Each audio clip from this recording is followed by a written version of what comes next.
bienvenue dans un nouvel épisode les gars. Je suis un petit peu déçue. Je commence par ça, je suis désolée, je commence par une petite déception, mais j'ai reçu beaucoup plus de cœurs bleus que de balais. Qu'est-ce qui se passe? Vous avez pas kiffé, genre? Vous marchez avec vos chaussures chez vous? Je rigole, bienvenue dans un nouvel épisode, je suis trop contente de vous retrouver aujourd'hui. Aujourd'hui, vous allez pas être déçus les gars, parce qu'on a des anecdotes astro ultra hot, ultra sexy, que ce soit de vous, que ce soit de moi. Ça va de nouveau être un épisode super vulnérable, donc on va de nouveau se donner des petits signaux emoji parce qu'on en a besoin, parce que ça va être un épisode un peu à cœur ouvert, si vous voyez ce que je veux dire. Vous m'avez envoyé des anecdotes astro sexe assez incroyables. Donc en fait, le but de ces épisodes, c'est je vous demande sur Instagram @j'aime-trop-ton-signe.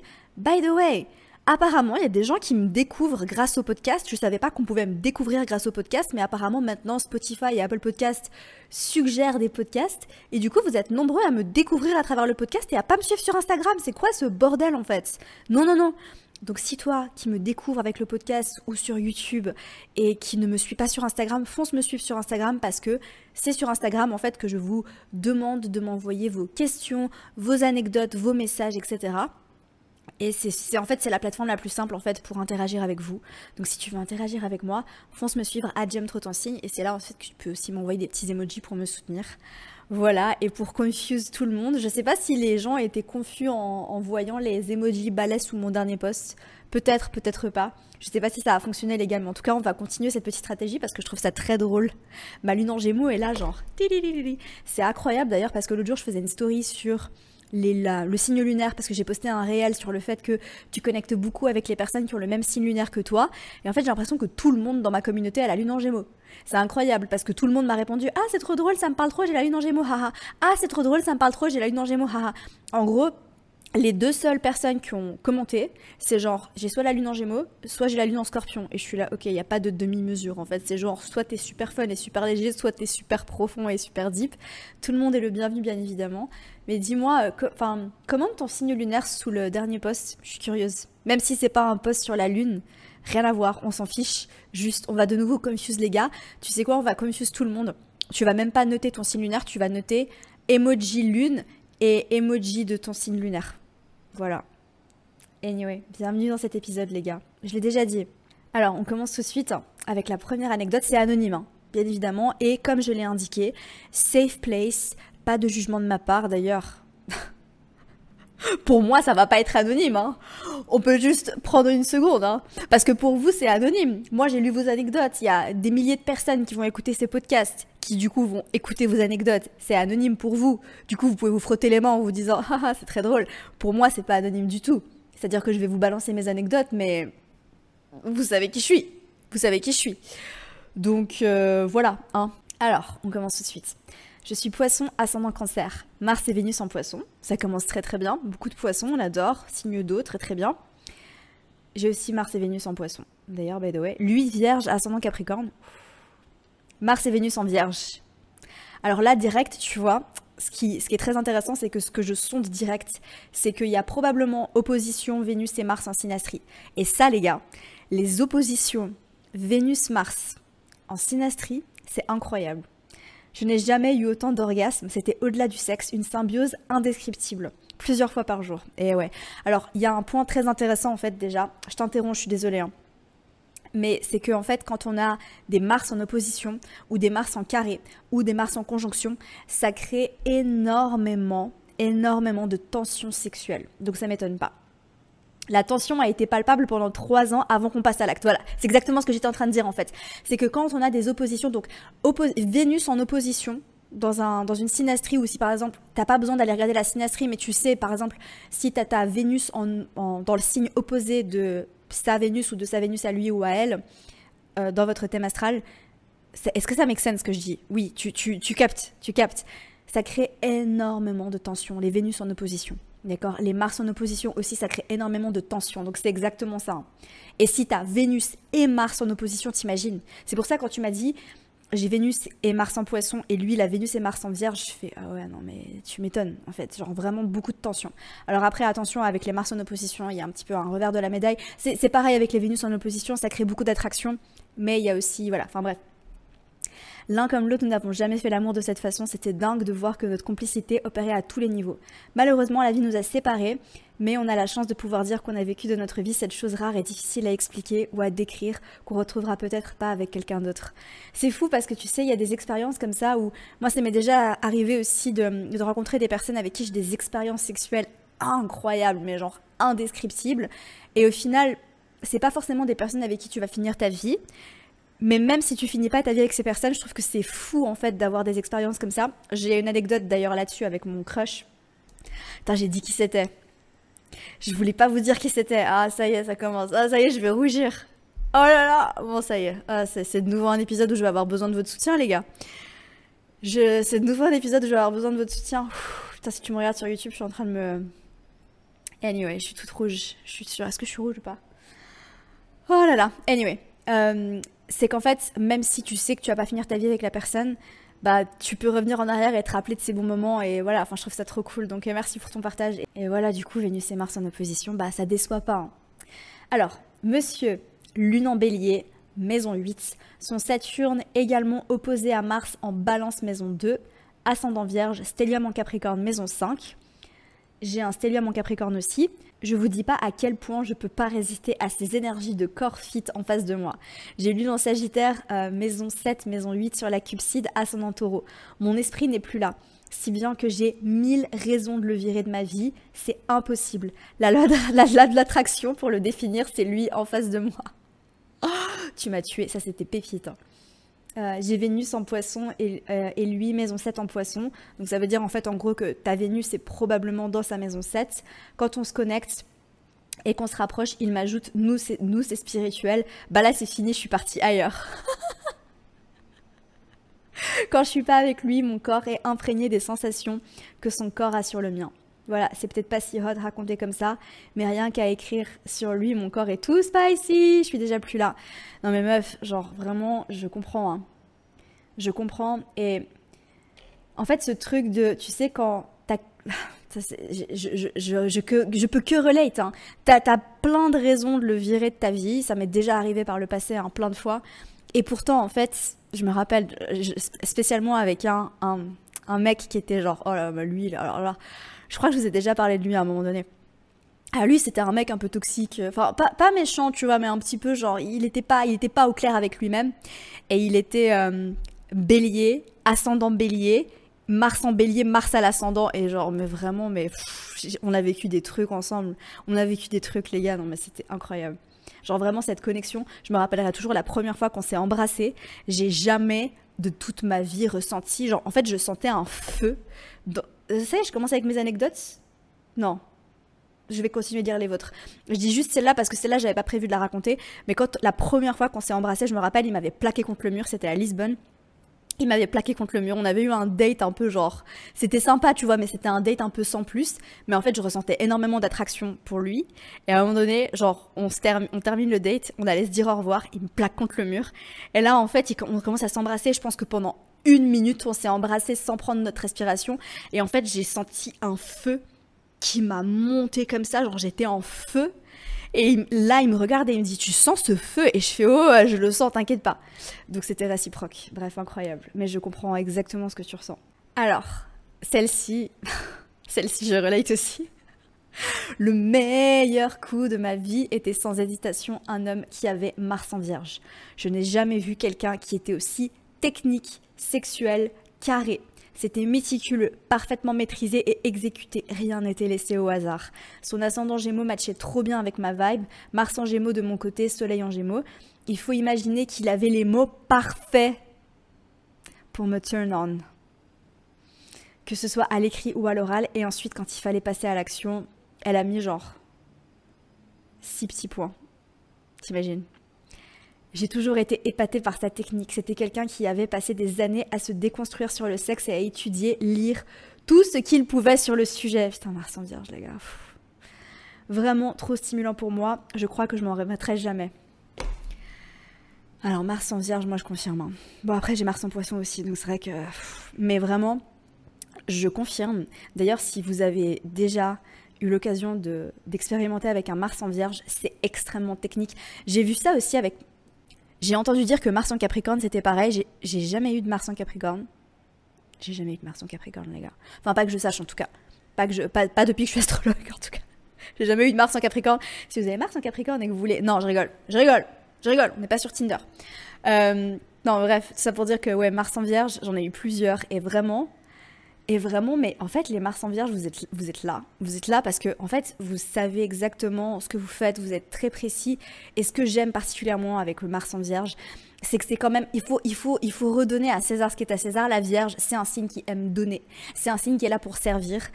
Et j'ai vu ça aussi avec Mars en Balance. D'ailleurs, j'ai une anecdote avec Mars en Balance par rapport à ça.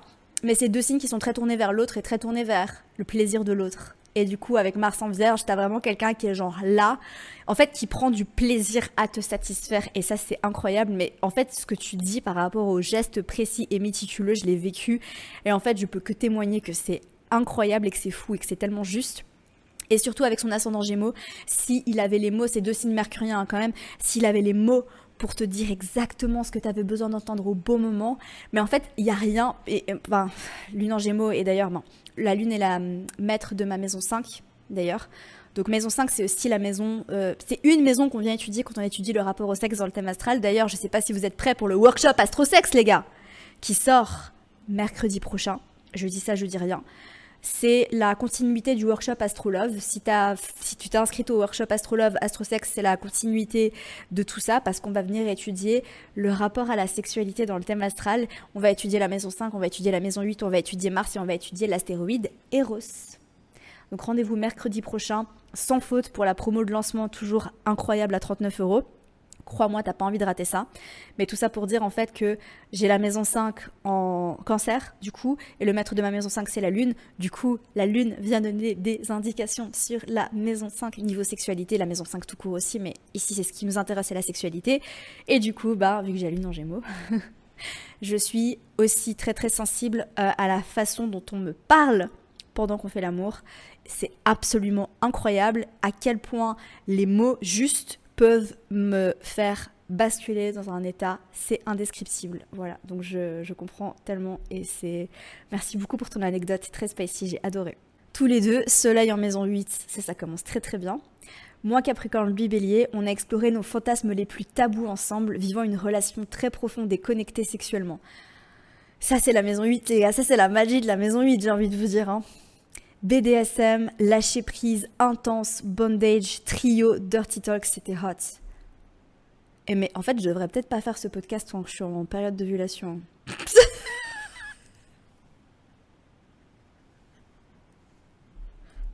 Oh, il n'y a pas de hasard hein, dans la vie. J'ai toujours eu la sensation qu'on s'était rencontrés pour explorer nos parts d'ombre ensemble et je sais que ça nous a beaucoup fait évoluer sur nos relations pour s'assumer et se détacher de nos peurs ancrées. Pour développer sur le thème astral, il est donc Bélier ascendant Vierge, Mars en Lion en maison 12, Vénus en Taureau maison 9 et je suis Capricorne ascendant Taureau, Mars en Poisson maison 11, Vénus en Scorpion maison 6. Ah mais tu m'étonnes que c'était profond et que c'était deep. C'est incroyable.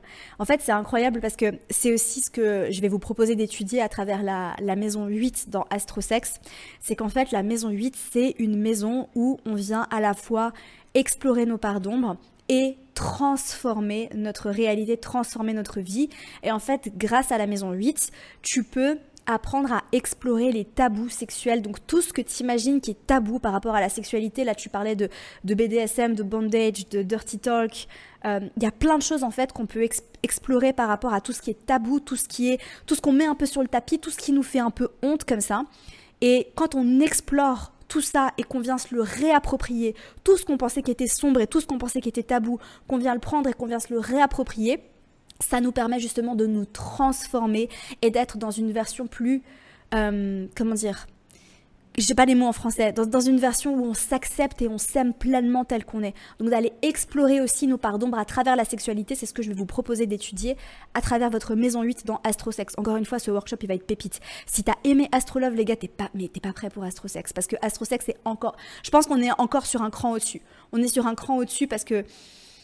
Voilà, enfin, je suis dans une phase d'exploration de ma sexualité aussi, donc c'est vrai que bah, je suis aussi dans une phase d'exploration amoureuse aussi.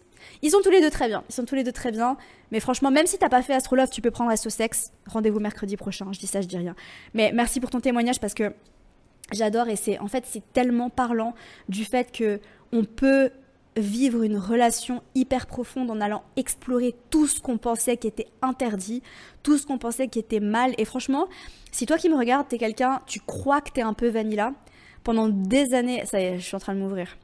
Vous savez quoi? Vous allez m'envoyer un cœur noir pour cet épisode. Envoyez-moi un cœur noir parce que je sais pas pourquoi le cœur noir, ça me fait penser à la maison 8.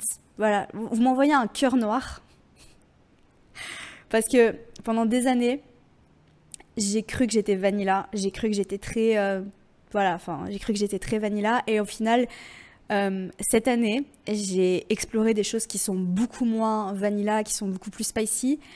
Et en fait, je me suis complètement redécouverte. Il y a une personne que j'ai rencontrée dans ma vie. Je sais pas si je vais la mettre dans mes anecdotes parce que, oh, en vrai, je devrais. Hein. Je sais pas si je vais réussir à aller jusque là. Mais j'ai rencontré quelqu'un au mois de novembre qui a complètement changé ma vie et qui m'a aidé à justement, en fait, c'est ce que tu dis, hein, qui m'a aidé à explorer des choses qui étaient complètement inconnues, genre des choses que j'aurais jamais pensé faire ni explorer. Et cette personne, en fait, a transformé ma vie et en fait grâce à tout ça et c'est pour ça que je vous encourage aussi à explorer des nouvelles choses et à explorer des choses qui sont un peu moins, quand je dis vanilla ça veut dire très je sais pas comment dire vanilla en le sexe vanille, tu vois ce que c'est, je sais pas comment expliquer ce que c'est, hein. C'est un peu, tu sais, c'est vraiment du sexe un peu comment dire, je sais pas comment expliquer. Va sur Google s'il te plaît, genre va chercher parce que je sais pas comment l'expliquer, mais et en fait, vraiment, je vais peut-être le partager dans une anecdote. Je vais peut-être le partager dans une anecdote, mais là, je vais avoir besoin que vous m'envoyiez tous des cœurs noirs, que ce soit en DM sur Instagram ou en commentaire sur YouTube ou en commentaire sous un dernier post sur Instagram pour que vous puissiez m'encourager pour cette vulnérabilité parce que ça va pas être facile. Mais peut-être que je vais vous raconter ça. Je vais voir dans 5 minutes.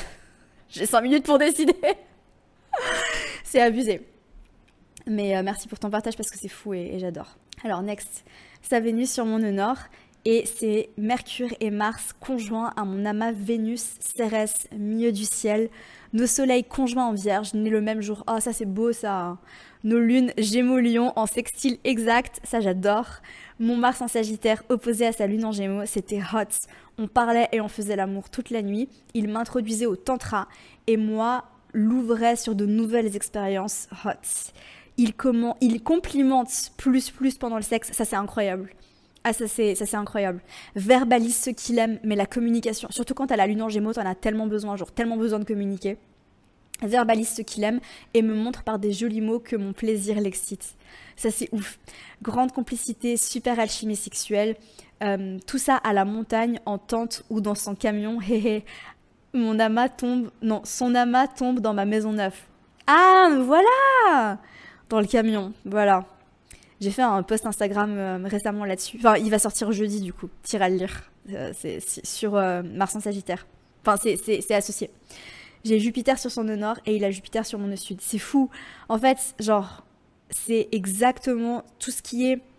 Donc le Mars en Sagittaire, comme tu disais, opposé à sa lune en Gémeaux. Donc beaucoup de communication, envie d'explorer des choses plus. Donc dans la tente, à la montagne, dans le camion aussi, Mars en Sagittaire. Très intéressant. Et en fait, son amas aussi dans la maison 9, très intéressant. Et en fait, le fait que tu aies la lune en Gémeaux et que tu apprécies en fait aussi... donc la lune en Lion et la lune en Gémeaux, ça match très bien aussi. Hein. Mais que tu apprécies qu'il te complimente. Et bon, la lune en Lion aussi, tu vois, genre, il te complimente et ça t'excite. Et toi, t'aimes en fait entendre les mots et t'aimes entendre ses compliments. Je trouve ça fou. Enfin, magique. Vraiment trop beau. Franchement, les gars, vous m'avez pas déçu avec vos anecdotes. Genre, vous êtes trop forts. Genre, je peux pas tout lire. Hein, parce que j'en ai reçu beaucoup. D'ailleurs, merci. Trop de gratitude. Mais vraiment, genre, trop contente. Parce que je pense qu'on est en train de... En fait, ce que j'aime avec tout ça, c'est qu'on est en train de vraiment libérer la parole sur la sexualité et sur le fait, en fait, que, en fait, on a tous envie de vivre une sexualité épanouie et qu'en fait, on n'a pas besoin de se cacher, que ça n'a pas besoin d'être tabou, qu'on n'a pas besoin d'être censuré parce qu'en fait, le sexe, c'est beau. Le sexe, c'est la vie, en fait. Je sais pas si vous vous rendez compte quand même, je pensais à ça l'autre jour. On est fait pour faire l'amour. Genre, on est fait pour avoir des rapports sexuels, on est là pour procréer. Clairement, on est là, ici, sur cette terre, pour procréer. C'est genre, le sexe, c'est une des choses les plus naturelles au monde.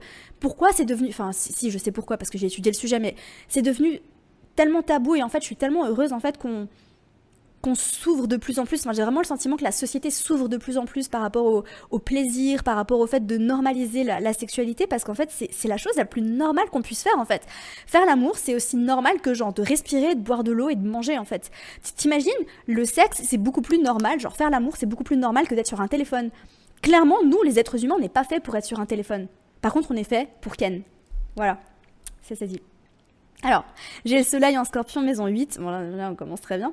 Mercure en scorpion, maison 9, conjoint à Pluton. Avec mon chéri, Mercure en lion, maison 8. On adore les sextos. Et surtout, j'adore lui en envoyer quand il est dans des situations sociales, chez des amis, avec son consentement, bien évidemment. Moi, j'adore. Tu vois, ça, c'est le genre de petits trucs aussi. Ça aussi, enfin... Je suis très très fan, enfin je suis très très fan des sextos, hein, vraiment genre très très très très fan. Ça veut pas dire qu'il faut m'en envoyer, j'ai pas consenti, d'accord? Ça c'est le mot-clé qu'elle a dit là, c'est avec son consentement, ok? Le consentement c'est la vie les gars, c'est la base, s'il y a pas de consentement, il y a pas de consentement, donc je veux pas de, ok? Juste qu'on soit clair, hein, d'accord? Voilà, j'ai posé ma limite avant même qu'il se passe quoi que ce soit parce que c'est important. Mais non, mais je suis d'accord en fait. Tu sais, tu sais, imagine, genre, t'es à dîner à table avec la personne que tu fréquentes. Et genre, il s'attend pas du tout à ça. Et genre, des fois, vous écrivez des petits messages, genre à la table, il prend son téléphone, il voit ton message et il est là, genre, il te regarde. Genre, ça m'est déjà arrivé plusieurs fois et je trouve ça incroyable. Ou même, tu sais, quand vous êtes pas ensemble et que ça arrive, enfin, je trouve ça incroyable. Alors, je vais en prendre deux autres. Découvrir plein de positions, plus, et le plaisir au lit grâce à un scorpion qui est mon futur mari. Non, mais ça, j'adore. Et c'est vrai que les scorpions, ils déçoivent pas. Enfin, les soleils en scorpion, ça dépend. Mais de manière générale, les personnes qui ont des stelliums en scorpion, ou qui ont Mars en scorpion, ou qui sont ascendants en scorpion, enfin vraiment, genre, ça déçoit pas. Je suis d'accord. Niveau sexualité, s'ils sont déconstruits, parce que c'est très important. Et d'ailleurs, j'ai une autre anecdote là-dessus. Je suis taureau avec un homme balance depuis 15 ans idyllique. J'en ai 29 et je rincontre en scorpion. Et là, t'as mis un emoji genre... Tu sais, l'emoji qui est en sueur.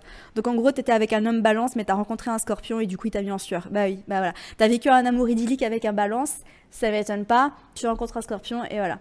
Après, attention, on se base pas que sur le signe solaire. Hein. Ayant Mars en scorpion et mon conjoint aussi, on s'ennuie pas. Non mais alors ça, si vous avez le même signe de Mars, ils sont possiblement en conjonction de votre synastrie. Et du coup, j'ai jamais eu ça les gars. J'ai jamais eu... Ah si? Mais c'est pas vrai. Si, je l'ai eu. Oh, je suis folle, moi. La personne avec qui j'ai perdu ma virginité. La personne avec qui j'ai perdu ma virginité, on était nés à 5 jours d'écart. Il était né... 5 jours avant moi. Il était né 5 jours avant moi. Du coup, on avait un thème astral qui était assez similaire. On n'avait juste pas le même signe lunaire. Je connais pas son ascendant parce que j'avais pas son heure de naissance. On avait juste pas le même signe lunaire et on avait juste pas... Ah, mais attends, je sais pas s'il avait Mars en Verseau, en fait. Non. Non, c'est juste... Je crois qu'il avait bien... On avait le même signe de Mars. Bref, je sais plus, mais je crois que oui. Putain, faut que j'aille vérifier.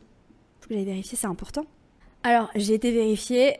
Oui, effectivement, on avait nos Mars en conjonction. Donc, on avait nos Mars en Poisson en conjonction. Et ouais, c'était mignon, quoi. Après, on était jeunes et j'étais pas du tout déconstruite. J'étais encore beaucoup... Franchement, vous me voyez aujourd'hui parler ouvertement de sexualité, raconter des anecdotes et genre vraiment être dans une phase d'exploration de ma sexualité où je suis vraiment très, très ouverte et j'ai déconstruit tellement de choses, mais vous savez pas, mais je reviens de loin, les gars. Genre vraiment, le sujet de la sexualité, c'est un des plus gros sujets dans ma vie. Genre vraiment, je vous raconte ça aujourd'hui, mais putain, je suis en train de m'ouvrir. J'ai besoin de vos cœurs noirs, s'il vous plaît. Genre, envoyez-moi des cœurs noirs. Mais j'étais tellement dans la honte, tellement dans la culpabilité de ma sexualité. Genre, je m'autorisais tellement pas. Genre, les premières fois où j'ai eu des rapports, genre, je pleurais après tellement j'avais honte, tellement je pensais que j'étais pas censée faire ça. C'était impossible pour moi de ressentir du plaisir. Enfin, vraiment, c'était... ça m'a pris des années et des années. Et en fait, c'est vraiment depuis novembre, depuis que j'ai rencontré ce mec ici, à Bali, qui a changé ma vie, où vraiment j'ai pu m'ouvrir. Enfin, ça a pris du temps. Hein. Puis c'est vrai que ces dernières années, ça allait de mieux en mieux. Mais en fait, j'étais incapable de m'autoriser à juste faire l'amour avec quelqu'un si on n'était pas en couple. Enfin, c'était vraiment... Et je me sentais vraiment très mal, je culpabilisais, genre je sentais que mon corps avait des envies, mais je m'autorisais pas parce que j'avais honte, parce que je me disais que j'avais pas le droit, parce que je pensais que c'était pas bien, etc. Enfin vraiment, j'ai grandi dans la religion, vous voyez, j'ai été éduquée dans une religion où vraiment le sexe était très tabou, très très tabou, et culturellement aussi, enfin voilà, et j'en veux pas du tout ni à la religion ni à voilà, enfin chacun fait ce qu'il veut, vraiment, c'est pas la faute c'est mon expérience personnelle, c'est tout. Je sais que je suis venue ici pour expérimenter ça, mais je suis tellement heureuse aujourd'hui de m'être libérée, de m'être déconstruite, parce que tout ce que je vis en fait, enfin, je sais pas, c'est tellement beau, c'est tellement pur, et en fait j'ai vécu, je vous raconterai, hein, ça fait partie de mes anecdotes, mais j'ai vécu des expériences spirituelles tellement incroyables pendant que je faisais l'amour, enfin voilà, Mars en Poisson, hein. Mars en Poisson, maison 12, tu veux quoi? Tu veux quoi? Tu veux quoi? Mais voilà, envoyez-moi des cœurs noirs s'il vous plaît, parce que je pense que c'est encore plus vulnérable que l'épisode où je parle où j'analyse le thème astral de mon crush, non mais très clairement. Alors, je crois que c'est mon tour, hein. Je crois que c'est mon tour. Alors, pour rebondir en fait sur l'expérience spirituelle que j'ai vécue, bah, c'était avec mon crush, évidemment. Alors mon crush, il a, je vous l'avais dit ou pas, il a Mars en Scorpion. Les Mars en Scorpion, il y a quand même quelque chose, genre mes meilleures expériences, c'était avec Mars en Scorpion, Mars en Vierge et Mars en Bélier. Genre vraiment... C'est pour l'instant, c'est mes 3 signes de Mars préférés. J'ai jamais eu de Mars en Cancer. J'ai jamais eu de Mars en Taureau. Je crois pas. J'ai jamais eu de Mars en... Ah, faudrait que je vérifie. Je sais plus. Mais en tout cas, je sais que j'ai jamais eu de Mars en Cancer. Parce qu'en fait, je me pose la question, vu que Mars en Vierge, c'est pas étonnant, vu qu'on a nos Mars en opposition. Mars en Scorpion, Mars en Trigone. Mars en Poisson, je vous ai dit, c'était bien, et je pense que ça aurait pu être bien mieux si on était tous les deux pas du tout déconstruits, on était très jeunes, enfin voilà. Enfin, on était très jeunes, on avait 19 ans, mais voilà. C'était ma toute première relation, qui a duré 4 ans. J'ai pas eu de Mars en Capricorne. J'ai pas eu de Mars en Verseau. Ouais, enfin il y a plein de signes de Mars que j'ai pas eu au final. Je tombe un peu toujours sur les mêmes. J'ai eu plusieurs Mars en Vierge, j'ai eu plusieurs Mars en Scorpion. Pour l'instant, c'est mes préfs, j'avoue. Mais bref, du coup, mon crush. Donc, vous le savez, je viens de vous le dire, j'ai Mars en Poisson en maison 12. Et du coup, lui, il a Mars en Scorpion. Donc, on a nos Mars en Trigone, donc par degré, hein, parce que j'ai quand même regardé notre synastrie plus d'une fois, vous vous en doutez. Et en fait, une des dernières fois où on s'est vus, les gars, genre vraiment, j'ai jamais vécu une expérience comme ça, parce que j'ai eu un moment donné, en fait, où je suis partie. C'est pas la première fois que ça m'arrive. Mais genre vraiment, j'étais dans un lâcher-prise. Et ça, c'est Mars en Poisson. Tu sais, le poisson, c'est vraiment le signe du lâcher-prise. La maison 12, c'est une maison qui est très spirituelle, très énergétique. Et du coup, tu m'étonnes qu'avec un Mars en Poisson, maison 12, je vive des expériences qui sont extrêmement énergétiques à travers ma sexualité. D'ailleurs, en fait, si tu veux, dans mon thème astral, à part sur ma maison 5, tous mes autres placements, donc si tu prends ma maison 8, j'ai la maison 8 en Scorpion, un des maîtres de ma maison 8, Pluton, est en Scorpion, un autre de mes maîtres de ma maison 8 est en Poisson en maison 12. Enfin voilà, j'ai vraiment beaucoup de placements très très spirituels par rapport à la sexualité, parce que pour moi la sexualité c'est vraiment une expérience spirituelle, et c'est comme ça que j'ai envie que ce soit. C'est très profond, c'est très spirituel. Et en fait, d'avoir des moments en fait où je suis dans un moment en fait où c'est comme si...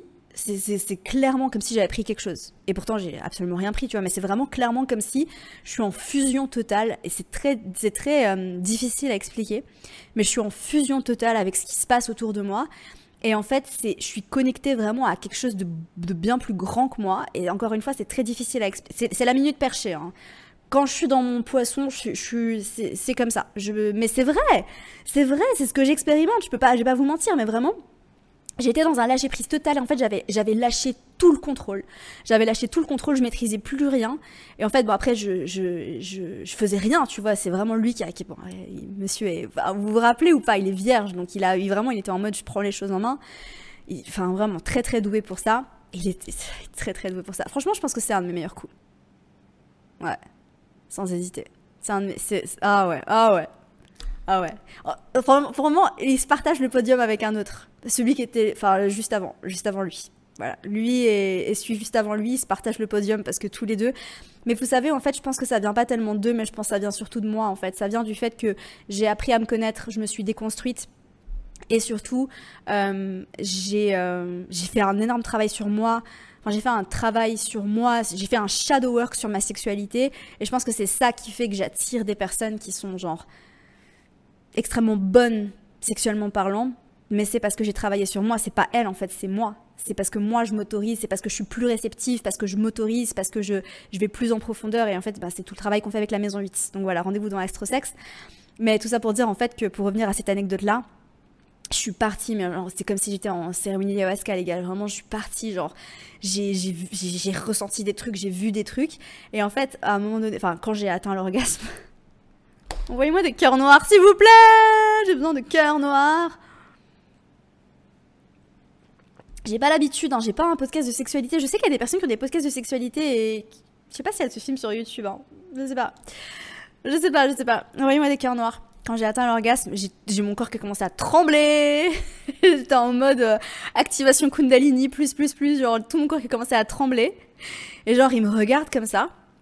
Mais en fait, il savait, enfin, je veux dire, il avait pas besoin de... Il savait ce qui se passait. Et quand j'ai fini de trembler, genre, vraiment, genre, j'étais dans ses bras. Et il me fait ça va, je fais oh, ça va très très bien. Voilà, mais j'ai pas eu une montée de Kundalini, hein. C'est pas ce qui s'est passé, mais j'ai juste mon corps qui tremblait. Voilà, de plaisir. C'était ouf. Voilà. Alors, je vous parlais de Mars en Bélier. Alors, je voulais faire un petit point en fait entre, je vous ai dit mes placements préférés, bon, la Mars en Vierge, Mars en Scorpion, Mars en Bélier. Et après, c'est que moi, hein. Attention, et je pense que c'est vraiment moi, il n'y a pas de meilleur Mars, je tiens vraiment à préciser ça, hein. Il n'y a pas de meilleur Mars que d'autres. D'accord? Vraiment, c'est que par rapport à moi, par rapport à mes placements, par rapport à mon thème astral, par rapport à mes préférences. Et encore une fois, j'ai pas goûté à tous les Mars, hein. J'attends Mars en Cancer, hein. Vraiment, j'attends. Et je vais le manifester. Un petit Mars en Cancer. J'ai besoin de connaître, j'ai besoin de savoir ce que c'est parce que en Trigone, Mars en Scorpion, c'est ouf. Du coup, j'ai besoin de connaître l'autre Trigone. Je veux connaître l'autre Trigone pour savoir ce que c'est. J'aimerais bien Mars en Capricorne aussi, mais je sais plus si j'en ai déjà eu ou pas. Faudrait que j'aille vérifier. Que je prenne ma liste et que j'aille vérifier. Non, alors personnellement, Mars en Bélier, c'est vraiment ouf et c'est vraiment Mars en Bélier versus Mars en Scorpion. Mais c'est vrai que Mars en Bélier, c'est beaucoup plus chaud, c'est beaucoup plus bouillant. Mars en Scorpion, je le ressens comme par expérience, c'est beaucoup plus intime, c'est beaucoup plus profond, c'est moins.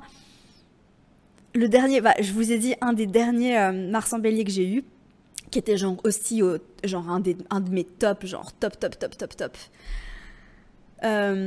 C'était beaucoup dans le dynamisme et beaucoup dans l'action. Et à savoir que genre il changeait de position toutes les 20 secondes, tu vois, alors que le Mars en Scorpion, il était beaucoup plus dans je vais aller en profondeur dans une seule position, tu vois, alors que le Mars en Bélier, il me retournait dans tous les sens. Oh là là, oh mon dieu, mais est-ce que je vais mettre ça sur YouTube? Putain. C'est pas un Irish Coffee, hein. C'est pas un Irish Coffee du tout. Il me retournait dans tous les sens, voilà, et c'était cool. Il était très, il adorait aussi le Mars en Bélier, hein. Très intéressant. Il adorait me porter. Mars en Scorpion, c'était différent, c'était beaucoup plus, ça durait beaucoup plus longtemps aussi. Ça durait beaucoup plus longtemps avec Mars en Scorpion, c'était beaucoup plus profond, beaucoup plus en profondeur. Alors, j'ai eu plusieurs Mars en Balance aussi, et ce que je dois dire, et c'est quelque chose que je vous avais déjà dit juste avant, c'est qu'avec Mars en Balance, j'ai remarqué que c'était vraiment des amants qui étaient beaucoup dans « dis-moi ce que t'aimes, j'ai envie de te faire plaisir ». Et vraiment, c'est direct, en fait, on commence à s'embrasser à peine. Ça, c'est un des derniers Mars en Balance que j'ai eu il y a quelques mois. On commence à s'embrasser à peine, et là, une des premières choses qu'il me dit, c'est « qu'est-ce que t'aimes, dis-moi ce que t'aimes, j'ai envie de te faire plaisir ». Voilà, je trouve ça incroyable. Genre Mars en Balance aussi, c'est pas mal du tout. Alors, j'ai remarqué aussi dans toutes mes explorations, j'ai pas non plus, en fait, j'explore beaucoup avec les mêmes personnes. J'ai pas eu énormément de partenaires, hein, on est d'accord. Mais c'est vrai que j'explore beaucoup avec les mêmes personnes parce que je trouve que c'est la meilleure manière d'explorer. En fait, c'est pas d'explorer nécessairement, enfin pas d'un point de vue astro, hein, on est d'accord, parce que d'un point de vue astro, oui, c'est mieux d'aller regarder. Mais d'un point de vue sexualité, je pense que c'est si t'es vraiment dans une phase d'exploration de ta sexualité, je trouve que c'est beaucoup mieux d'explorer avec une seule personne parce que c'est comme ça que tu peux aller plus en profondeur, que tu peux oser plus, que tu peux demander plus de choses, que tu peux apprendre à te connaître, apprendre à connaître tes partenaires. Donc en fait, je préfère, même en étant dans une phase d'exploration de ma sexualité, avoir le même partenaire et aller plus en profondeur avec une personne. Bah après, j'ai Mars en Poisson aussi, les gars. Donc voilà, voilà. Mais aller plus en profondeur avec une seule personne plutôt que d'avoir une multitude de partenaires avec qui tu vas explorer. Donc voilà. Mais j'ai quand même remarqué que les personnes qui avaient des aspects Mars-Pluton dans leur thème astral, C'était des personnes qui étaient très très douées pour être très dominantes au lit. Et ça, je trouve ça incroyable. C'est quelque chose que j'ai pu expérimenter, d'être avec des personnes qui sont très très dominantes. J'avais jamais vraiment vu ça avant, j'avais jamais vraiment eu ça avant. Mais d'être avec des personnes... Alors, je pense que c'est aussi parce que j'ai fait un travail par rapport à mon énergie féminine et du coup, j'attire des partenaires amoureux qui sont beaucoup dans l'aspect énergie masculine, dominance d'un point de vue sexuel. Et moi, personnellement, ça me fait vibrer. J'adore. Voilà. Envoyez-moi des cœurs noirs. Envoyez-moi des cœurs noirs. Envoyez-moi des cœurs noirs. J'adore, mais c'est vrai que ouais, les personnes qui ont des aspects Mars-Pluton très très dominants, Mars carré Pluton, particulièrement. Mars carré Pluton. Est-ce que j'ai déjà eu Mars conjoint Pluton? Je crois pas. J'ai eu Vénus conjoint Pluton, j'ai jamais eu Mars conjoint Pluton. J'adore Vénus conjoint Pluton en Scorpion. Genre, un de mes placements préférés. Voilà. Mais pas niveau sexualité, plus niveau love. C'est très très profond. Mais ouais, Mars carré Pluton. Mars opposé Pluton aussi. Mars opposé Pluton.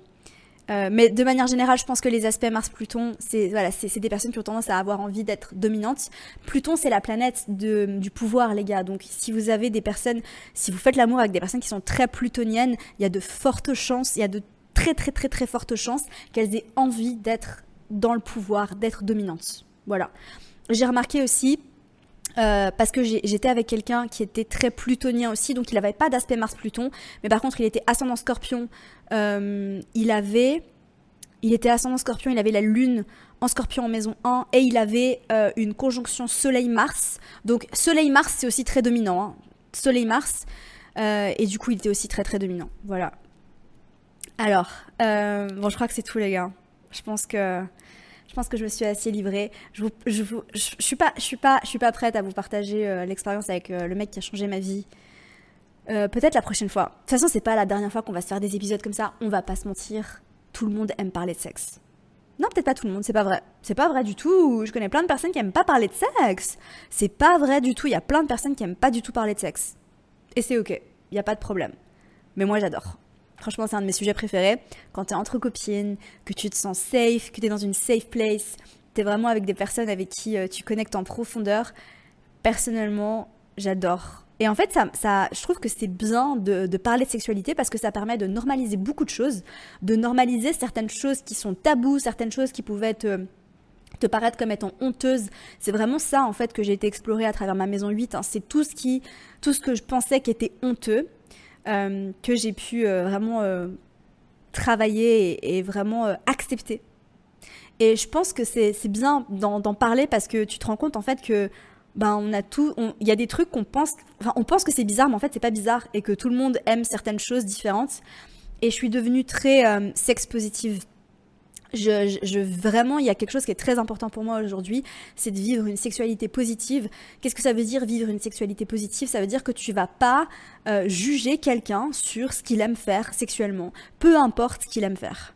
Et il y a des trucs qui vont pas, ça va pas être ton délire. Il y a plein de trucs, c'est pas du tout mon délire, tu vois. Genre vraiment, j'ai rencontré des personnes qui m'ont dit ah moi j'aime faire ça. Moi c'est pas du tout mon truc, c'est pas du tout mon délire, mais je vais pas faire ressentir de la honte à cette personne pour aimer ça en disant ah non j'arrive pas à croire que t'aimes faire ça, c'est dégueulasse, nanana. Non, chacun fait ce qu'il veut en fait, et si t'aimes faire ça, si c'est ton délire, si c'est ton kiff, tant mieux pour toi, c'est juste pas mon kiff, mais je vais pas te faire ressentir de la honte. Et ça c'est un des points très importants avec la sexualité positive. Et genre vraiment à chaque fois que je suis confrontée maintenant aujourd'hui à quelqu'un qui, même si moi j'ai pas exprimé quelque chose, mais tu vois qui va par exemple juger les personnes qui ont je sais pas, j'ai rencontré un mec l'autre jour qui m'a dit qu'il aimait bien les pieds. Voilà, il aime bien les pieds, c'est son truc, c'est pas le mien, c'est pas le mien, mais c'est pas grave, tu vois. Et du coup il y a quelqu'un en face qui dit oh mais c'est dégueulasse, genre pourquoi t'aimes les pieds? Mais laisse-le tranquille.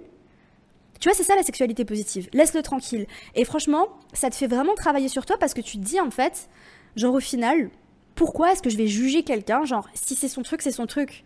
Tu vois, c'est pas tordu. Qu'est-ce que ça vient dire sur toi? Si tu juges cette personne pour aimer certaines choses, qu'est-ce que ça vient dire sur toi? Voilà, tout simplement. Donc à partir de maintenant, je dis plus jamais ça me dégoûte, c'est dégueulasse. Je dis plus jamais, je vais jamais juger quelqu'un. Et même si quelqu'un me dit un truc que moi j'aurais jamais envie de faire, qui m'attire pas du tout, bah je vais pas faire une tête bizarre ou je vais pas genre c'est dégueulasse. Je fais plus ça. Tu vois, je le faisais avant, c'est vrai. Mais je me suis vraiment éduquée sur le sujet et je trouve que c'est comme ça en fait qu'on avance et qu'on progresse. Voilà. Donc sexualité positive, les gars.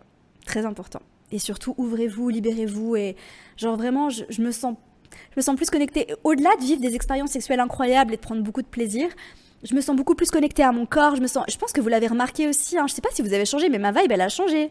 Ma vibe, elle a changé. Ce que je projette à l'extérieur a beaucoup changé. J'ai vécu un gros glow-up depuis ma rupture et le fait que j'ai beaucoup travaillé sur mes parts d'ombre, mon acceptation de moi et mon acceptation de ce que j'aime, de ma sexualité, me libérer de la honte et tout ça, ça m'a changé, ça m'a transformée, vraiment littéralement. Et ça, c'est ce qu'on va travailler dans la maison 8. Voilà. Je te laisse checker le lien juste en dessous pour Astrosex si jamais il est déjà en ligne. S'il n'est pas dispo, si tu m'écoutes le jour où ce podcast sort, tu m'envoies un cœur noir, s'il te plaît, pour me soutenir, parce que c'était très vulnérable comme épisode.